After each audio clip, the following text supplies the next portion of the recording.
सुप्रभात बच्चों। हमारा आज का पाठ है अभिव्यक्ति और माध्यम से पाठ 10 कथा पटकथा। कथा और पटकथा इस पाठ के माध्यम से आज हम जानेंगे कि पटकथा का स्रोत क्या है, कथा और पटकथा में अंतर क्या है, पटकथा लेखन का प्रारूप क्या होता है, नाटक और फिल्म की पटकथा में अंतर क्या है, पटकथा और कंप्यूटर। तो सबसे पहले हम जानते हैं कि पटकथा है क्या। ये कुछ और नहीं, कैमरे से फिल्म के पर्दे पर दिखाए जाने के लिए लिखी हुई कथा है। ये कहा है मनोहर श्याम जोशी ने, जो कि पटकथा के लेखक हैं, पत्रकार हैं और साहित्यकार हैं। तो अब हम चलते हैं कि पटकथा है क्या। पटकथा दो शब्दों पट और कथा के मेल से बना है, जिसमें पट का अर्थ होता है पर्दा और कथा का अर्थ होता है कहानी, अर्थात ऐसी कहानी जो पर्दे पर दिखाई जाए, वह पर्दा चाहे छोटा हो या बड़ा हो। मशहूर साहित्यकार और कई कामयाब टेलीविज़न धारावाहिकों के लेखक स्वर्गीय मनोहर श्याम जोशी ने कई उपन्यासों आदि के साथ साथ एक महत्वपूर्ण पुस्तक लिखी, जिसका शीर्षक है पटकथा लेखन एक परिचय। इसी पुस्तक के दूसरे अध्याय का शीर्षक है पटकथा क्या बला है। संभव है शायद कुछ इसी प्रकार का विचार आपके मन में भी उठ रहा हो। तो सबसे पहले शब्द पटकथा, ये दो शब्दों का मेल है, पट और कथा। कथा का मतलब आप सब जानते हैं कहानी, और पट का अर्थ होता है पर्दा। पट वैसे होता है कपड़ा, यानी कि पर्दा। पर्दा किससे बनाया जाता है? कपड़े से। ऐसी कथा जो पर्दे पर दिखाई जाए, चाहे वो पर्दा बड़ा हो या छोटा, यानी कि चाहे सिनेमा और टेलीविज़न दोनों ही माध्यमों के लिए बनने वाली फिल्मों, धारावाहिकों इत्यादि का जो मूल आधार होता है, वही पटकथा होती है। इसी के अनुसार निर्देशक अपनी शूटिंग की योजना बनाता है, अभिनेताओं को अपनी भूमिका की बारीकियां और संवादों की जानकारी मिलती है, तथा कैमरे के पीछे काम करने वाले तकनीशियनों और सहायकों को अपने अपने विभागों के लिए महत्वपूर्ण सूचनाएं प्राप्त होती हैं। कथानक तो इसका एक अभिन्न हिस्सा होता ही है। पटकथा के लिए कथा ज़रूरी होती है। कितनी ज़रूरी होती है ये अब हम जानते हैं। किसी भी फिल्म यूनिट या धारावाहिक बनाने वाली कंपनी को पटकथा तैयार करने के लिए सबसे जो पहले चीज़ चाहिए होती है, वो होती है कथा। कथा ही नहीं होगी तो पटकथा कैसे बनेगी? अब सवाल ये उठता है कि यह कथा या कहानी हमें मिलेगी कहाँ से? तो इसके लिए कई स्रोत हो सकते हैं, जैसे हमारे स्वयं के साथ या आसपास की ज़िंदगी में घटी कोई घटना हो, अखबार में छपा हुआ कोई समाचार हो, हमारी कल्पना शक्ति से उपजी हुई कोई कहानी हो, इतिहास के पन्नों से झांकता हुआ कोई व्यक्तित्व हो, या सच्चा किस्सा हो, या फिर साहित्य की किसी अन्य विधा की कोई रचना। मशहूर उपन्यासों, कहानियों पर फिल्म या सीरियल बनाने की परंपरा काफ़ी पुरानी है। अभी कुछ वर्ष पूर्व ही शरत चंद्र चट्टोपाध्याय के प्रसिद्ध उपन्यास देवदास को हिंदी में तीसरी बार फिल्माया गया। कहने का अभिप्राय है कि फिल्म देवदास आपने भी देखी होगी और ये फिल्म जो है देवदास 3 बार बन चुकी है। इसके अलावा भी हिंदी के कई जाने माने लेखकों मुंशी प्रेमचंद, फणीश्वर नाथ रेणु, धर्मवीर भारती, मन्नू भंडारी इत्यादि की तमाम रचनाओं को समय समय पर पहले पर्दे पर पहले उतारा गया है। दूरदर्शन तो अक्सर ही साहित्य रचनाओं को आधार बनाकर धारावाहिक, टेलीविज़नों आदि का निर्माण करवाता रहा है। अमेरिका, यूरोप में तो ज़्यादातर कामयाब उपन्यास और नाटक ही फिल्म का विषय बन जाते हैं। पटकथा की संरचना। अब आगे हमें देखना है कि पटकथा की संरचना कैसे तैयार की जाती है, क्योंकि इस तरीके से आपके विषय की समस्या ये हल तो अब हुई। अब पटकथा लिखने का बारी आती है, पटकथा लिखने की। इससे पहले हम सबसे पहले देखेंगे कि पटकथा की संरचना या ढांचा किस प्रकार तैयार किया जाता है। फिल्म या टीवी की पटकथा की संरचना नाटक की संरचना से बहुत मिलती जुलती होती है। अंग्रेजी में तो इसे स्क्रीन प्ले ही कहते हैं। नाटक की तरह ही यहाँ पर भी पात्र और चरित्र होते हैं, नायक प्रतिनायक होते हैं, अलग अलग घटना स्थल होते हैं, दृश्य होते हैं, कहानी का क्रमिक विकास होता है, द्वंद्व, टकराहट और फिर समाधान। ये सारे कुछ पटकथा के आवश्यक अंग हैं। यानी कहने का अभिप्राय है कि पटकथा के आवश्यक अंग कौन कौन से होते हैं। ये हैं नायक प्रतिनायक, घटना स्थल, दृश्य, कहानी का क्रमिक विकास, द्वंद्व, टकराहट और फिर समाधान। इन आवश्यक अंगों के बिना पटकथा संभव ही नहीं है। मंच के नाटक और फिल्म की पटकथा में कुछ मूलभूत अंतर भी होते हैं। पहला तो होता है दृश्य की लंबाई, और नाटक के दृश्य अक्सर अधिक लंबे होते हैं, फिल्मों के दृश्य छोटे छोटे होते हैं। इसी प्रकार नाटक में आमतौर पर सीमित घटना स्थल होते हैं, जबकि फिल्म में उसकी कोई सीमा ही नहीं होती। हर दृश्य किसी नए स्थान पर घटित हो जाता है। इसकी वजह है दोनों के माध्यमों में मूलभूत अंतर। नाटक एक सजीव कला माध्यम है, अर्थात नाटक को हम लाइव दिखाते हैं, लेकिन फिल्म जो होती है वो पर्दे पर जो दिखाई जाती है वो पहले उसकी शूटिंग काफ़ी समय पहले कर ली जाती है और फिर दिखाई जाती है, जहां अभिनेता अपने ही जैसे जीवंत दर्शकों के सामने अपनी कला का प्रदर्शन करते हैं। सब कुछ वहीं उसी वक्त घटित होता है, यानी कि स्टेज पर ही हम नाटक दिखा रहे हैं तो सब कुछ स्टेज पर घटित होता रहता है। जबकि सिनेमा या टेलीविज़न में जो दृश्य होते हैं पूर्व रिकॉर्डेड होती हैं, छवियां और ध्वनियाँ जो भी होती हैं उनका पहले से ही रिकॉर्ड कर लिया जाता है। नाटक का पूरा कार्य व्यापार एक ही मंच पर घटित होता है, जबकि एक निश्चित अवधि के दौरान। अर्थात कि नाटक जब हम दिखाते हैं तो एक ही मंच पर उसको दृश्य चाहे अलग हो, लेकिन होते एक ही मंच पर बार बार हम दृश्य बदल देते हैं, और एक निश्चित अवधि होती है नाटक की। ये नहीं कि लगातार कई दिनों तक चलता रहेगा। इसकी अवधि 1 घंटा, 2 घंटे, 3 घंटे, यानी जो निश्चित अवधि होती है वही होती है। जबकि फिल्म या टेलीविज़न की शूटिंग अलग अलग सेट पर या लोकेशन पर 2 दिन से लेकर 2 महीने, 2 साल तक की अवधि तक की जा सकती है।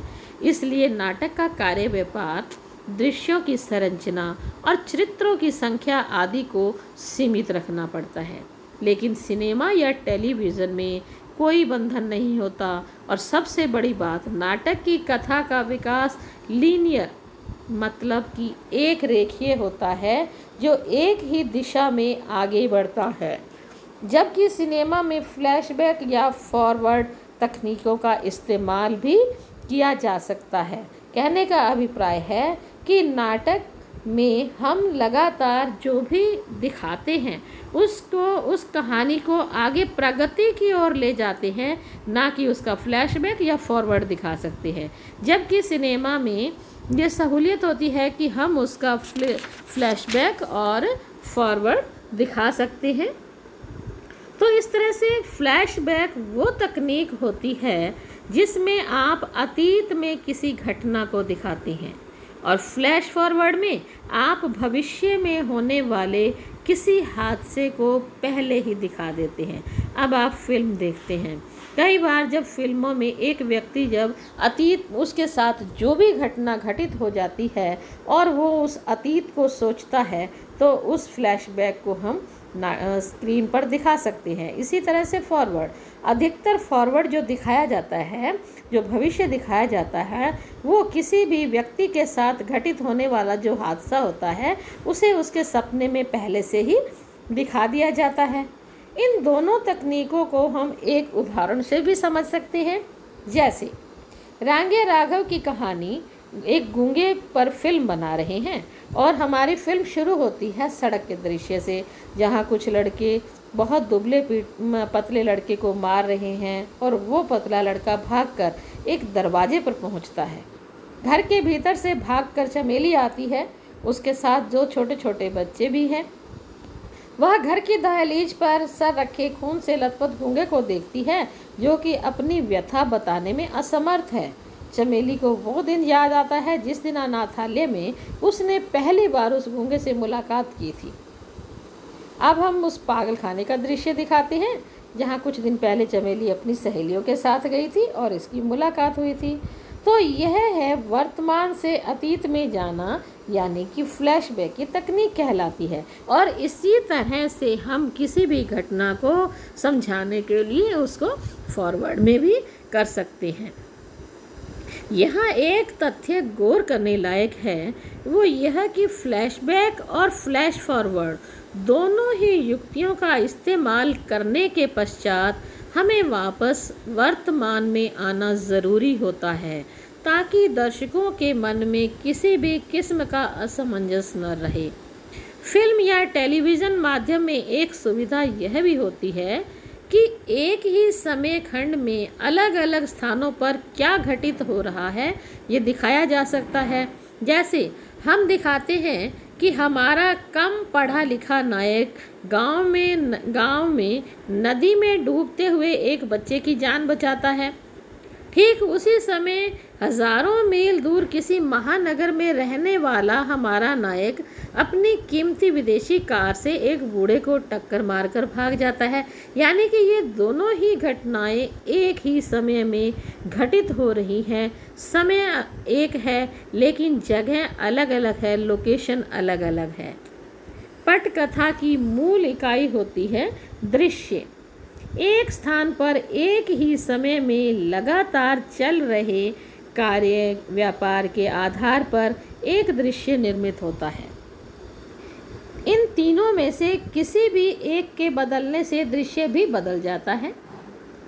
आपके पाठ्यक्रम में 11वीं क्लास के पाठ्यक्रम में रजनी एक पाठ है, उसका हम एक उदाहरण लेते हैं जिसमें कई दृश्य हैं। हम एक दृश्य लेते हैं, एक लीलाबेन है, उस महिला का फ्लैट जो है दृश्य शुरू होता है उसके फ्लैट से। समय दोपहर का है क्योंकि उसका बेटा अमित स्कूल से वापस आने वाला है। दृश्य 2 में अमित के स्कूल के हेडमास्टर का कमरा दिखाते हैं। फिर दृश्य अगला तीसरा दिन बदल जाता है। तीसरे दृश्य में हम उसके डायरेक्टर को दिखाते हैं। चौथे दृश्य में रजनी का फ्लैट है, वक्त है शाम का। और इस तरह से उससे अगला दृश्य हम दिखाते हैं कि रजनी अखबार वालों के साथ मिलकर उस स्कूल के खिलाफ प्रदर्शन करती है। तो ये सारे दृश्य अलग अलग लोकेशंस पर अलग अलग हैं। इसी तरह से कथानक को दृश्यों में बदलने का क्रम आगे बढ़ता चला जाता है। यहाँ पर गौर करने लायक 2 ही बातें हैं। पहले तो ये कि हमने किन आधार पर दृश्य का बंटवारा किया। दृश्य संख्या 4, 5, 6 के कार्य व्यापार में निरंतरता है। निरंतरता यानी कि लगातार है, कॉन्टिन्यूटी है। वो वहाँ से उसकी निरंतरता कॉन्टिन्यूटी हटती नहीं है, लेकिन घटता स्थल में 2 अलग अलग दृश्य। इसी प्रकार दृश्य 6 और 6 घटना स्थल एक है, लेकिन दोनों दृश्यों के बीच में लगभग 5-10 मिनट का फासला है, इसलिए दोनों दृश्यों की संख्या भी अलग अलग है। दूसरी गौर करने लायक बात यह है कि पटकथा लिखने का एक विशिष्ट ढंग होता है। हमेशा दृश्य संख्या के साथ दृश्य की लोकेशन या घटना स्थल लिखा जाता है। वो कमरा है, पार्क है, रेलवे स्टेशन है या फिर शेर की मांग। उसके बाद लिखा जाता है घटना का समय, दिन है, रात है, सुबह है, शाम है। और तीसरी जो जानकारी हमें देनी होती है वो उस दृश्य के शुरू में ही देनी होती है कि ये घटना खुले में घट रही है या फिर किसी बंद जगह पर घट रही है। तो इस तरह से हमें ये जानकारी देनी ही होती है। अब हम दिखाते हैं कि पटकथा लिखने का एक प्रारूप। ये पटकथा लिखने का प्रारूप है 11वीं कक्षा के पाठ रजनी में से जो कि लिया गया है। ये प्रारूप है कि किस तरह से एक कथा को पटकथा बनाते समय किस तरह से पात्रों को लिखा जाता है और उनके दृश्य और लोकेशंस को किस तरह से कोमास में या फिर कॉलम में रख के दिखाया जाता है। ये पटकथा लिखने का एक अंतर्राष्ट्रीय स्तर पर स्वीकृत प्रारूप है। सिनेमा या टेलीविज़न के कार्यक्रमों के माध्यम निर्माण में कई टेक्निकल चीज़ों का सहारा लेना पड़ता है। पटकथा के शुरू में दिए गए फिल्म या टीवी के कार्यक्रम के निर्देशक, cameraman, sound recordist, art director, production manager तथा उनके सहायकों के अपने अपने काम में काफ़ी मदद करते हैं। इसी प्रकार दृश्य के अंत में cut to, dissolve to, fade out आदि जानकारी जो होती है वो निर्देशक या एडिटर को उनके काम में सहायता पहुंचाती है। कंप्यूटर पर आज ऐसे ऐसे सॉफ्टवेयर आ गए हैं जिसमें पटकथा लेखन का प्रारूप बना बनाया ही मिलता है। साथ ही साथ वो आपको ये बताने में भी सक्षम होते हैं कि आपकी पटकथा में कहाँ कहाँ पर गड़बड़ी हो रही है और उसको सुधारने के सुझाव भी देते हैं। अब इनको स्वीकार करना या न स्वीकार करना पटकथा लेखक की सूझबूझ पर और आपकी इच्छा पर निर्भर करता है, क्योंकि सुझाव देना उनका काम है और उसे मानना या फिर न मानना ये सब आपका काम है। तो इस पाठ को आप दोबारा पढ़िएगा और उसके पश्चात इसमें से हम करेंगे इसके प्रश्न उत्तर। इस तरह से एक बात और, पटकथा लिखते समय किन किन बातों का ध्यान रखना चाहिए। कुछ पॉइंट्स हैं। पटकथा लिखते समय दृश्यों के बदलाव में विशेष ध्यान रखना चाहिए। किसी भी दृश्य का बंटवारा करते समय स्थान, समय और उसके कार्य व्यापार पर पूरा ध्यान रखना चाहिए। पटकथा में दृश्य का उल्लेख अवश्य करना चाहिए कि यह बाहर है, अंदर है, बरामदे में है या बगीचे में है। दृश्य के साथ घटना स्थल में यह भी उल्लेख करना चाहिए कि घटना बंद कमरे में हो रही है या खुले में। पात्रों की गतिविधियों का यथासंभव संकेत अवश्य करना चाहिए। पात्रों के बोलने तथा हाव भाव के संकेत देने चाहिए। प्रत्येक दृश्य में कट टू ऐसी जानकारी अवश्य देनी चाहिए। इससे निर्देशक तथा फिल्मांकन कार्य करने वालों को पूरी मदद मिलती है। धन्यवाद।